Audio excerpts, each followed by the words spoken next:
Hello I am Vaishali, welcome you all to my channel. So मैंने ordinary differential equation start करी है। सबसे पहला चैप्टर हम लेके चले हैं ऑर्डिनरी डिफरेंशियल इक्वेशन, जो फर्स्ट ऑर्डर फर्स्ट डिग्री की हमें दी गई हो और उसका सॉल्यूशन पूछा जाए तो किन मेथड्स की हेल्प से आप उन्हें सॉल्व करके सॉल्यूशन को ऑब्टेन करते हो। ठीक है, सो आज हम सीखेंगे यहाँ पे linear differential method. That means कि जब हमारी ordinary differential equation d y by d x plus p, okay, p y is equals to q इस फॉर्म की हो, या फिर एक फॉर्म और होती है d x upon d y plus p x is equals to Q.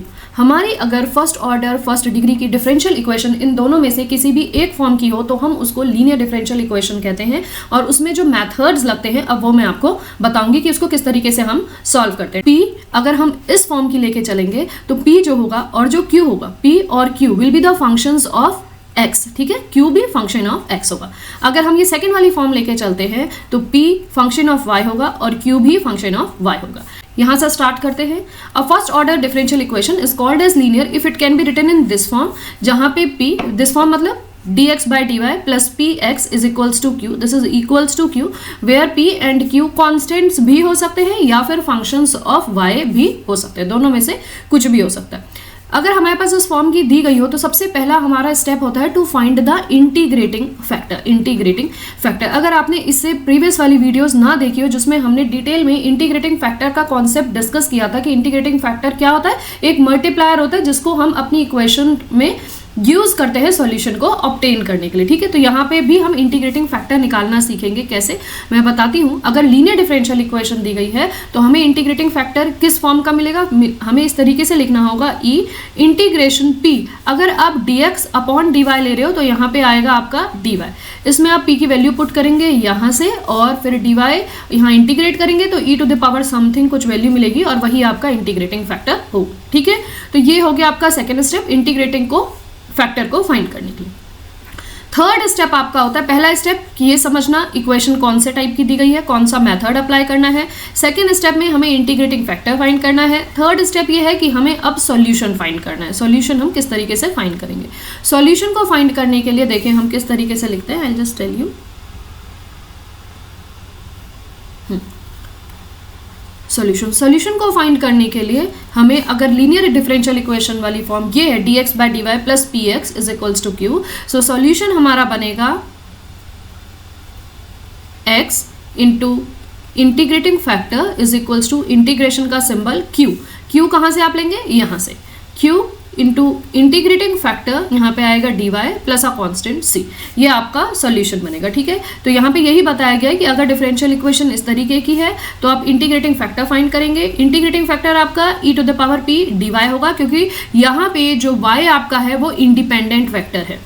ठीक है, y इज इंडिपेंडेंट वेरिएबल और यहाँ पे x क्या है आपका, x आपका डिपेंडेंट वेरिएबल है।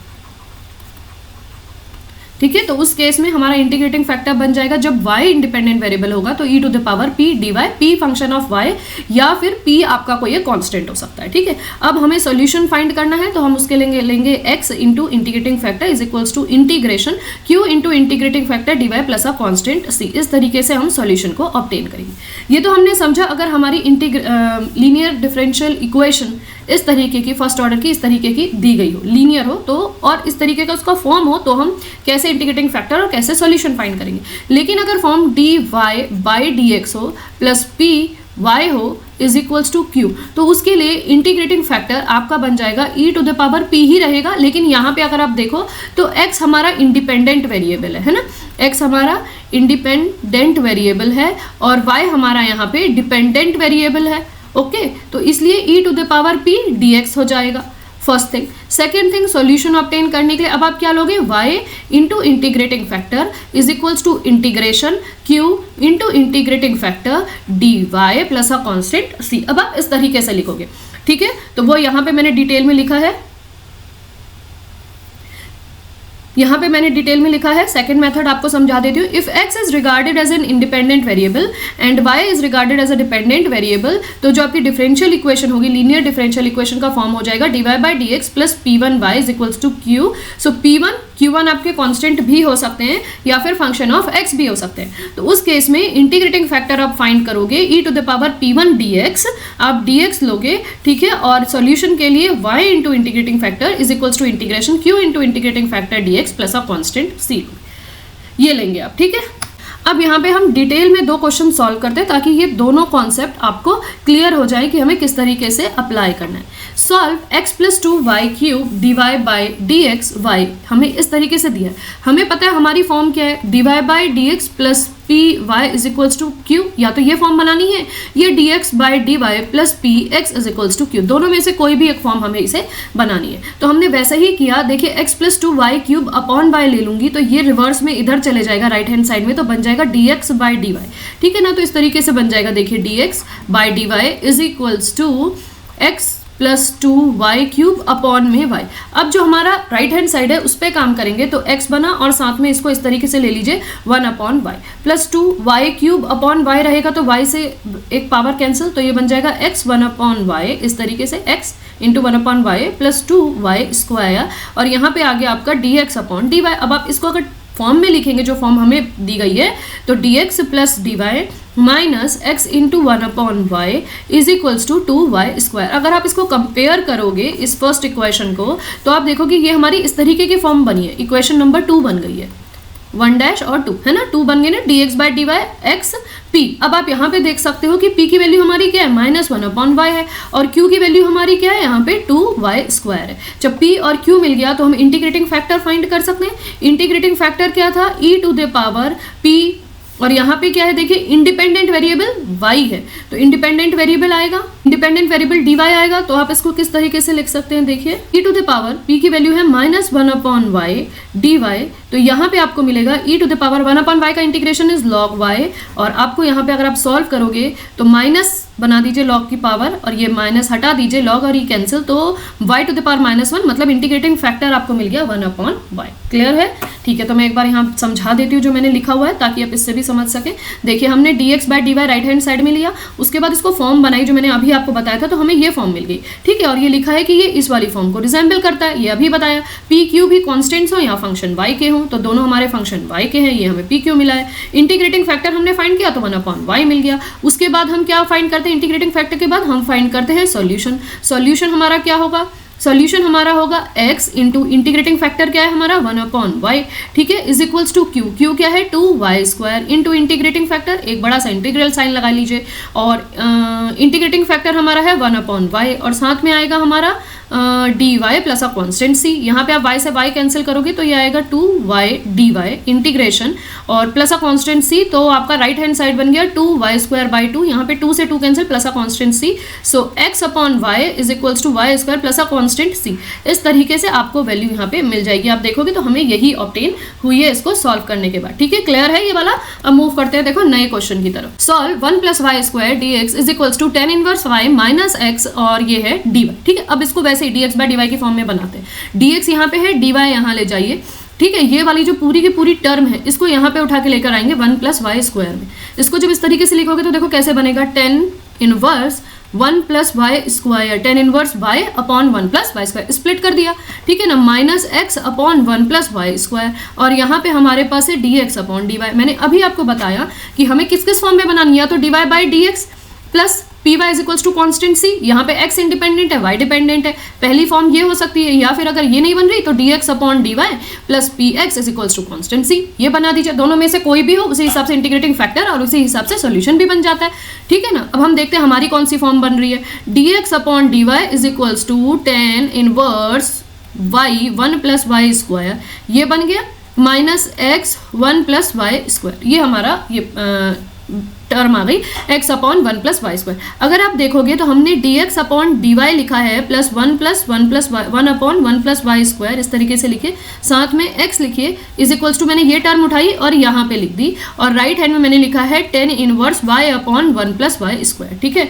तो अगर आप देखो तो ये सेकंड वाली इक्वेशन से कंपेयर करिए, किससे कंपेयर करिए, this is comparing with the second one, ये वाली इस वाली इक्वेशन से कंपेयर कर रही है। हमारे को p क्या मिला, अगर आप देखोगे कंपेयर करके 1 अपॉन 1 + y², और हमारी जो Q की वैल्यू है वो है हमारी tan inverse y upon 1 plus y square. P और Q हमें मिल गए, हमें इक्वेशन पता चल गई कि लीनियर इक्वेशन कौन सी है। अब हम इंटीग्रेटिंग फैक्टर फाइंड करेंगे और फिर सॉल्यूशन फाइंड करेंगे। तो मैं ये सब इरेज कर देती हूँ और आपको दिखा देती हूँ कि क्वेश्चन में देखिए मैंने क्या लिखा हुआ है।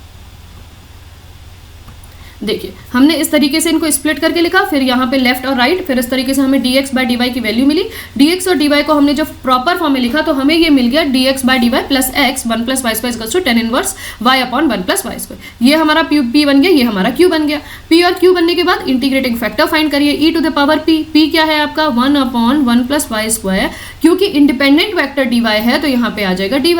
1 अपॉन 1 प्लस वाई स्क्वायर का इंटीग्रेशन क्या होता है tan इनवर्स y, तो e to the power tan inverse y हमारा क्या हो गया इंटीग्रेटिंग फैक्टर। इंटीग्रेटिंग फैक्टर के बाद फाइंड करेंगे सॉल्यूशन। सॉल्यूशन क्या होगा, अब हमारा आएगा डिपेंडेंट वेरिएबल क्या है x into integrating factor e to the power tan inverse y। Right side में क्या होता है बड़ा सा इंटीग्रेशन का साइन और q की वैल्यू क्या है, ये पूरी की पूरी वैल्यू q की है, तो यहाँ पे आ जाएगा आपका tan inverse y upon 1 plus y square into q के साथ आता है, मैं यहाँ लिखकर बताती हूँ। देखो क्या होता था x into integrating factor is equals to बड़ा सा इंटीग्रेशन का symbol q into integrating factor और साथ में आएगा dy plus a constant c। इस तरीके से हमें लिखना है। तो हमने यहाँ पे लिख लिया है q, साथ में इंटीग्रेटिंग फैक्टर आ जाएगा e to the power tan inverse y, साथ में आएगा dy plus a constant c। अब इसको सॉल्व करना है, एक्चुअली जो राइट हैंड साइड की वैल्यू है इसे हमें सॉल्व करना है, ठीक है ना। तो देखिए इसमें हम tan इनवर्स y को अगर मैं अज्यूम करूं, लेट tan इनवर्स y को मैं a ले लूं, तो tan इनवर्स y का डिफरेंशिएशन क्या होता है 1 upon 1 plus y square d y is equals to d a. ठीक है, तो अब इसमें अगर मैं पुट करती हूँ राइट हैंड साइड में तो ये कैसे बनेगा, tan इनवर्स y को आपने पुट किया a 1 plus y square d y, मतलब ये पूरी की पूरी term with d y will gives you d a, तो आपने यहाँ पे डी ए लिख दिया। अभी हमारे पास एक टर्म और बची है e exponential to the power tan inverse y, तो e to the power a plus a constant c। अब इसको हम अगर ठीक से लिखें तो ये क्या बनेगी, आई जस्ट चेंज कलर क्योंकि वहाँ पे ब्लू है तो आपको दिखाई नहीं देगा, क्या टर्म बन जाएगी a e to the power a d a plus a constant c, हमें ये मिल जाएगा टर्म। ठीक है, तो अब मैं आपको दिखाती हूँ। देखिए यहाँ पे हमने यही लिखा हुआ है solution, x into integrating factor is equals to integration का बड़ा सा symbol q into integrating factor dy plus a constant c। q की जगह ये वैल्यू लिख दी, इंटीग्रेटिंग फैक्टर की जगह इसकी वैल्यू लिख दी, dy लिख दिया, कॉन्स्टेंट लिख दिया। अब आपने जब tan इनवर्स को s माना, 1 अपॉन वाई स्क्वायर dy को ds माना, तो आपको टर्म मिल गई कुछ इस तरीके से। अब ये वाला इंटीग्रेशन आइलेट होता था ना, आप उससे सॉल्व कर सकते हो, ठीक है ना। तो मैंने यहाँ पे एक्चुअली पूरा सॉल्व करके ही दिखाया हुआ है कि हमने फर्स्ट लिया है s को ऐसा है ना, s into e to the power s ds plus a constant c, तो इसको फर्स्ट ले लो और इसको ले लो सेकंड। तो कैसे फॉर्मूला क्या होता था, first integration of the second ds minus integration का sign d by D S of first integration of the second ds, ये पूरा फॉर्मूला होता था अगर याद हो आपको। तो s ऐसे ही रहेगा, e to the power s का integration is e to the power s minus ds क्या हो गया 1, e to the power s का integration e to the power s directly, फिर e to the power s आएगा यहाँ पे पूरा सॉल्व करोगे तो यहाँ पे क्या आ जाएगा e to the power s और ds। अब आप इसको फिर सॉल्व करेंगे, so s e to the power s minus e to the power s आपका यहाँ पे आंसर होगा जो मैंने यहाँ पे लिखा है, और प्लस अ कॉन्स्टेंट c। ठीक है, ये वाला कॉन्स्टेंट c आ जाएगा। अब आपने अज्यूम किया था s को क्या tan इनवर्स y, रखिए यहाँ पे भी tan इनवर्स y, ये आ गया, e to the power tan inverse y, ये आ गया, मतलब ये वाले का, फिर minus e to the power tan inverse y plus a constant c। I hope ये वाली लाइन पूरी की पूरी क्लियर है। इस वाले से देखिए यहाँ पे कैसे x यहाँ पे रहेगा, इसको e टू द पावर यहाँ पे देखिए e टू द पावर -1 करके दूसरी साइड ले जाते हैं, और ये tan इनवर्स y, तो ये इससे ये कैंसिल हो जाएगा, माइनस इससे ये कैंसिल हो जाएगा, c के साथ सिर्फ और सिर्फ हमें e to the power tan inverse y to the power -1 मिल जाएगा। ठीक है ना, देखिए यहाँ पे tan इनवर्स y आ गया, ये है, यहाँ पूरा कैंसिल हो गया तो यहाँ 1 आ गया, ये है, c के साथ ये टर्म चलेगी, तो ये आपका फाइनल आंसर होगा। ठीक है, आई होप ये क्लियर होगा।